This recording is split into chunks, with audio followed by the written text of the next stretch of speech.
آج کا ہمارا عنوان منکرین معراج کے سوالات کے جوابات پر مبنی ہے۔ اللہ رب العالمین نے ارشاد فرمایا وَالنَّجْمِ إِذَا هَوَىٰ، قسم ہے اس چمکتے تارے محمد کی جب وہ معراج سے اترا۔ حضرت امام جعفر الصادق رحمۃ اللہ علیہ کا قول ہے اس حوالے سے، آپ فرماتے ہیں کہ سورۃ النجم کے اندر اللہ رب العالمین نے جس ستارے کی قسم کھائی، اس ستارے سے مراد حضور سرور کائنات علیہ الصلوۃ والسلام کی ذات پاک ہے۔ چنانچہ حضور علیہ الصلوۃ والسلام جب معراج سے واپس لوٹے، علامہ محمود آلوسی رحمۃ اللہ علیہ روح المعانی کے اندر، علامہ اسماعیل حقی رحمۃ اللہ علیہ روح البیان کے اندر، اور دیگر مفسرین کرام نے بھی اپنے اپنے انداز میں اس بات کو بیان کیا۔ علامہ محمود آلوسی رحمۃ اللہ علیہ فرماتے ہیں کہ نبی کریم علیہ الصلوۃ والسلام جب معراج سے واپس تشریف لائے تو اس وقت کنڈی بھی ہل رہی تھی اور سرکار صلی اللہ علیہ وسلم کا بستر بھی گرم تھا، اور جس پانی سے آپ صلی اللہ علیہ وسلم نے وضو فرمایا تھا وہ پانی بھی چل رہا تھا۔ اور حضور علیہ الصلوۃ والسلام جب اس سفر معراج سے واپس تشریف لائے تو اس سفر معراج کا ذکر سرکار نے حضرت ام ہانی سے فرمایا۔ جب حضرت ام ہانی نے اس بات کو سنا کہ آقا کریم علیہ الصلوۃ والسلام فرما رہے ہیں کہ رات کے کچھ حصے میں اللہ رب العالمین نے مجھے معراج کا یہ معجزہ اور یہ عظیم و شان تحفہ عطا کیا، اور میں نے رات کے کچھ حصے میں اتنی لمبی اور طویل سیر اور اتنا لمبا اور طویل میں سفر کر کے اللہ رب العالمین کی بارگاہ میں حاضر ہوا، تو حضرت ام ہانی نے عرض کی حضور علیہ الصلوۃ والسلام کی بارگاہ میں کہ آپ اس ذکر معراج کو پوشیدہ رکھیں، کسی کے سامنے آپ اس کا ذکر نہ کریں۔ اگرچہ آپ نے اس کا ذکر کیا اور لوگوں نے آپ کی بات کو قبول نہ کیا، اور اگرچہ انہوں نے آپ کی بات سن کر کے اس کا انکار کر دیا تو یقیناً آپ کو اس کی تکلیف ہوگی، تو اس لیے آپ اس ذکر معراج کو پوشیدہ رکھیں۔ آقا کریم علیہ الصلوۃ والسلام نے ارشاد فرمایا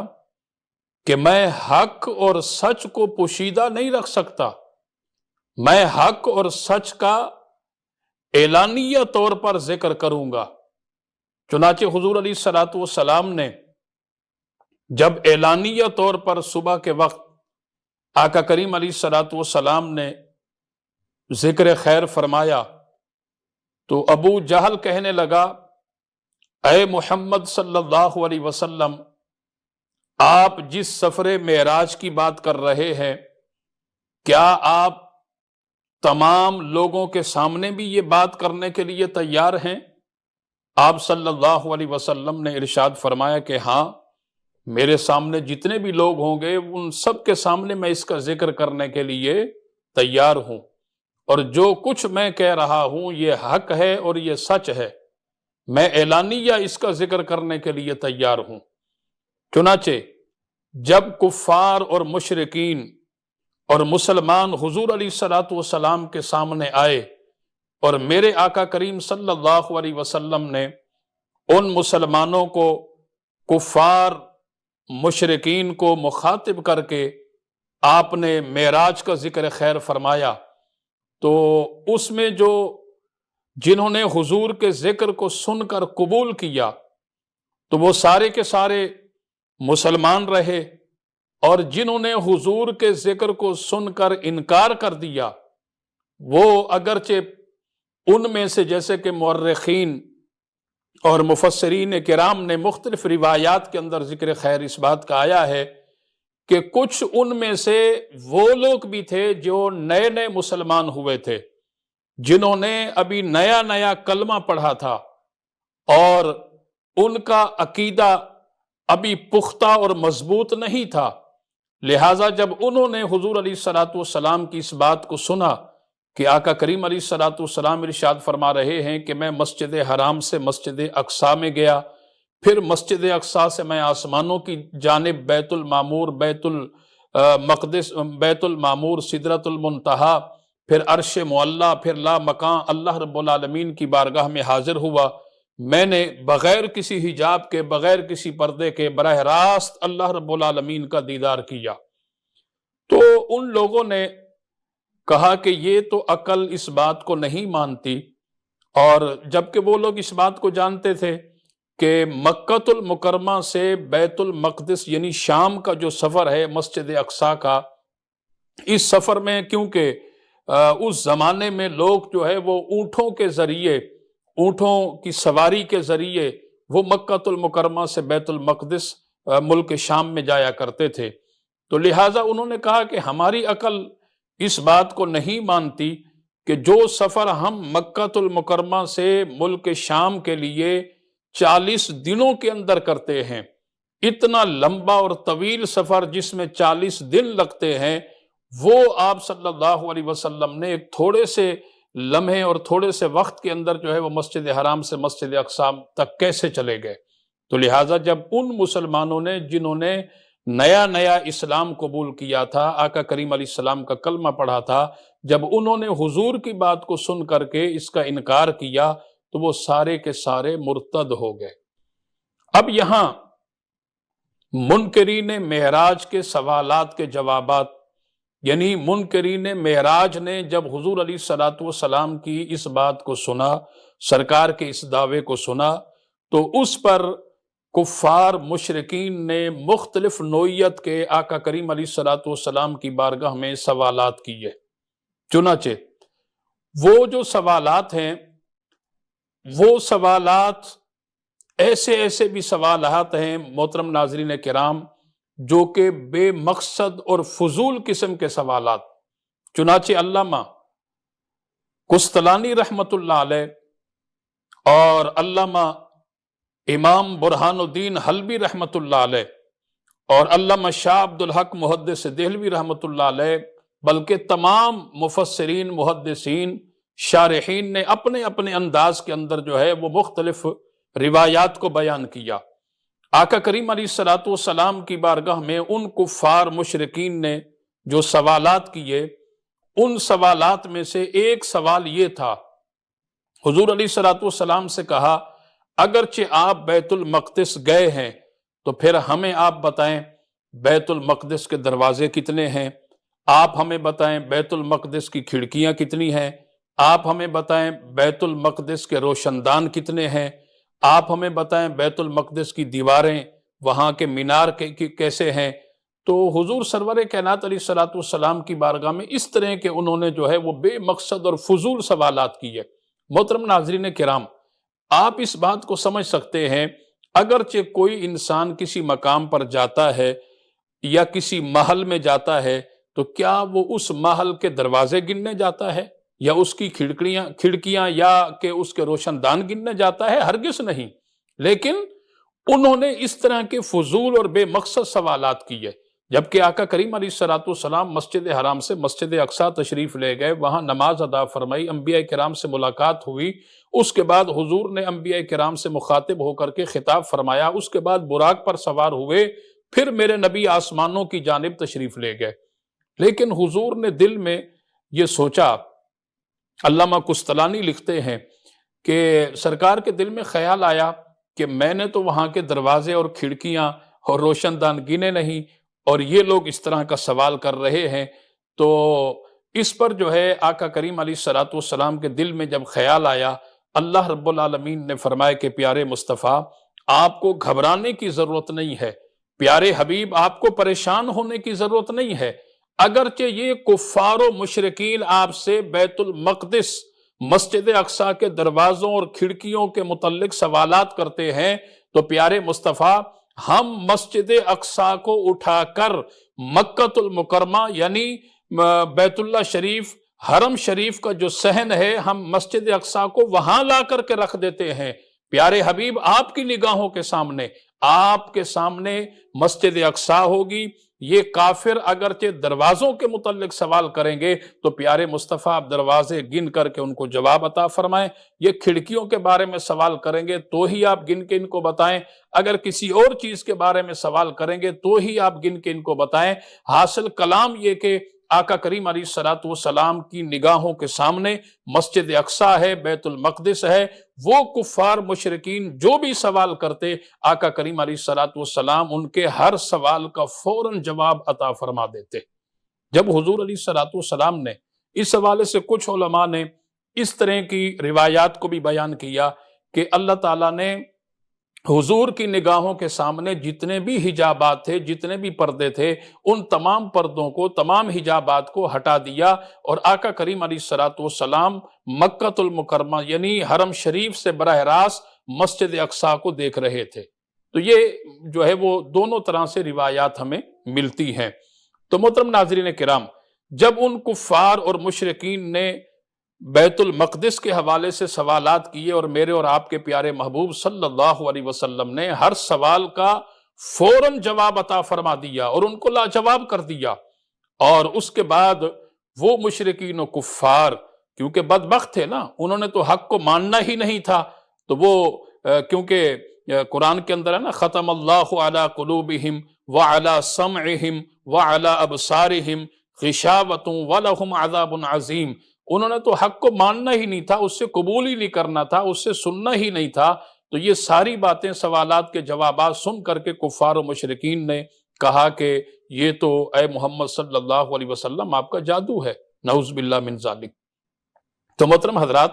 حضور سرور کائنات علیہ الصلوۃ اسی طرح جب سرکار نے یہ فرما دیا، سارے سوالات کے جوابات ارشاد فرما دیے، تو پھر وہ مشرکین و کفار حضور کے غلام صحابی رسول جناب سیدنا صدیق اکبر رضی اللہ تعالی عنہ کی خدمت عالیہ میں حاضر ہوئے، اور مقصد یہ تھا کہ ہم صدیق اکبر سے جا کر کے کہیں گے کہ دیکھو تمہارے نبی اس بات کا دعویٰ کر رہے ہیں کہ رات کے حصے میں وہ مسجد حرام سے مسجد اقصی میں گئے، پھر پہلے آسمان، دوسرے، تیسرے، چوتھے، پانچویں، چھٹے آسمان، اور پھر بیت المعمور، سدرۃ المنتہا، عرش معلیٰ، لامکاں، وہاں تک گئے اور پھر واپس بھی آ گئے۔ یہ تمام چیزیں کیسے ممکن ہو سکتی ہیں؟ ان کا مقصد یہ تھا کہ صدیق اکبر بھی اس بات کو تسلیم نہیں کریں گے، اور لہٰذا وہ بھی جو ہے آپ صلی اللہ علیہ وسلم کا دامن چھوڑ کر کے ہمارے ساتھ ہو جائیں گے۔ جب کفار نے جناب صدیق اکبر کی خدمت عالیہ میں جا کر کے یہ ساری باتیں کی، تو جناب صدیق اکبر نے جو ہے وہ پوچھا کہ یہ ساری باتیں میرے نبی کہہ رہے ہیں؟ انہوں نے کہا ہاں، آپ کے نبی